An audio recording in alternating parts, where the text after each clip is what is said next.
I got my hoes, I got my bins, I got my cats, and then again, I got my drugs and my gang, and my strippers, all the same. I've got everything that I need.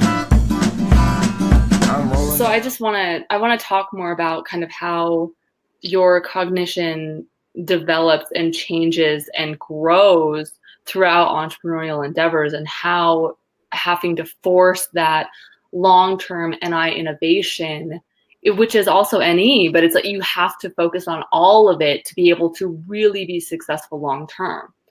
And I mean, that was one of the conversations I had with Dave from Objective Personality, where I was just saying like how, because he knows what I'm doing. Like he knows that I'm literally using all of my functions all the time and that I have to. And he knows that I intentionally surround myself with people with high TI users and high FE users, because those are the things that I lack. So I need it. And I know I need it. And to be successful in everything I do, I need it. So that's such a smarter strategy to have other people fill in your gaps than just try to lift everything yourself. Mm-hmm. My worst one is FE though. That's why I was asking you about FE stuff, because it's my worst. I mean, it's developed for my type, but it's still like it's high energy. Yeah, it's still fake developed though. Like it's still like I can act like I care how people feel, but I really don't. Yeah, I get it, because I've tried to do FI before, and my girlfriend Katie's an ISFP, and she's an FI dom, and she said, "Taylor, that's not FI, that's just FE. You're just doing FE again." I'm like, fuck. Yeah. What is that shit? FE, it's the weirdest. It's the weirdest function to me. It's so weird. It's just, I know like Lindsay, like LJ, I know she's like super into developing it and on this whole quest to be all FE, but I just, like it's my worst function. It's just, and it's the whole, I think, FE trickster, like, or just what, it's just it's like, I'm totally blind to it basically. So. Yeah. I mean, it's social energy. So harnessing that is obviously has some use. But yeah, I actually hate having to FE for too long. Like if my FE has to do heavy lifting on things, right? If it's carrying the team, I'm not a happy camper. Yeah. I recently added an INFJ to my business team, and she's perfect at just the whole FE thing. Like I just like the INTP will do something that will coding wise, programming wise, it'll be amazing. Design aesthetic wise, it'll suck. And immediately they'll show me the concept, and I'll be like, and I'll immediately be like, that's horrible, that sucks. Like, no, like I already try and tamper myself, so I'm not being a bitch about it. But then immediately like she'll come in and be like, she'll do all this good FE stuff to make them feel super good about their work, but know that it needs to be improved. And I'm like, awesome, because I had no idea how to do that. Thank you. They've got a finesse with it. Mm-hmm. They can finesse it in there in a way that is effective, but you don't really realize that you're getting kind of head patted. Right. Oh, FE, just high FE users in general.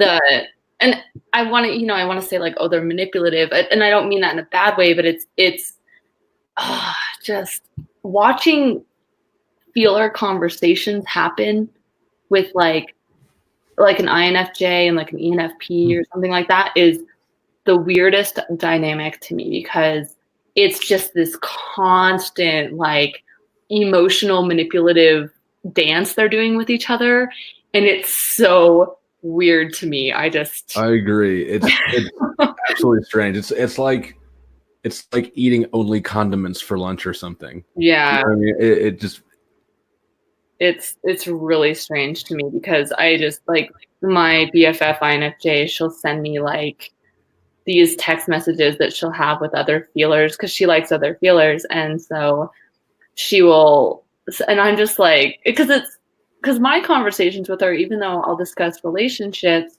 I do primarily speak mostly logic-based things or things that are more rational. Like I talk more about career and business and things and like achievements and lots of TE stuff, I think, to her as well. And she likes that, but seeing those conversations is so weird to me. It's like, what? This is so confusing to me. Well, there's also going to be big quadra components. Yeah. Too. I mean, I've just been kind of brushing up because I'm working on scripting, or I'm doing scripts for fucking quadra videos. I've never scripted videos before, by the way, so this is like fucking TE hell. Right. But right. I was going somewhere with that. I had some place I was gonna land that sentence and then I lost it. What are you guys all doing with your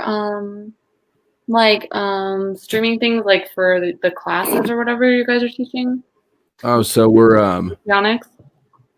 Yeah, we're doing an 8-course series to help people understand the functions, basically. Okay. Because everybody's understanding of functions and which model they come from, you know, in what system is SI memory versus aesthetics, you know, just shit like that. Right. We're going to separate it out. And obviously, since Damon and I are both Socionics proponents, Right. It's sorted out in the method of we're going to transition you from MBTI and BB's Gook over to Socionics. So you got a clear understanding, but each week is going to be its own function and Okay. doing that. So it seems every system has different definitions of the functions. I mean, they're all in the similar vein, but they are different. And right.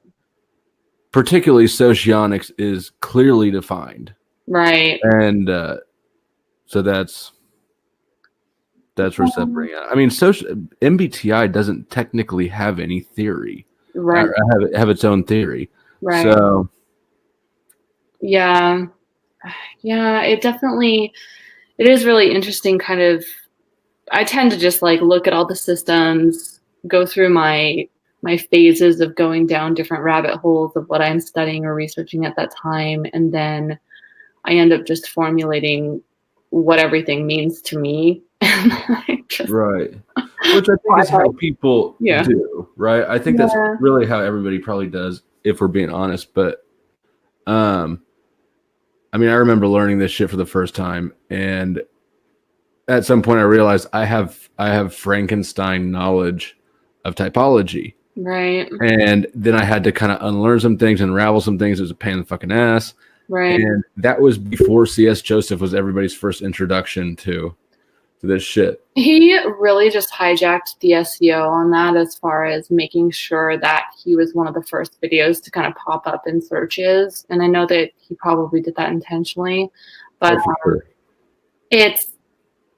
it's weird because it's like I never even watched very many of his videos, so like I mostly just watched the INTJ ones.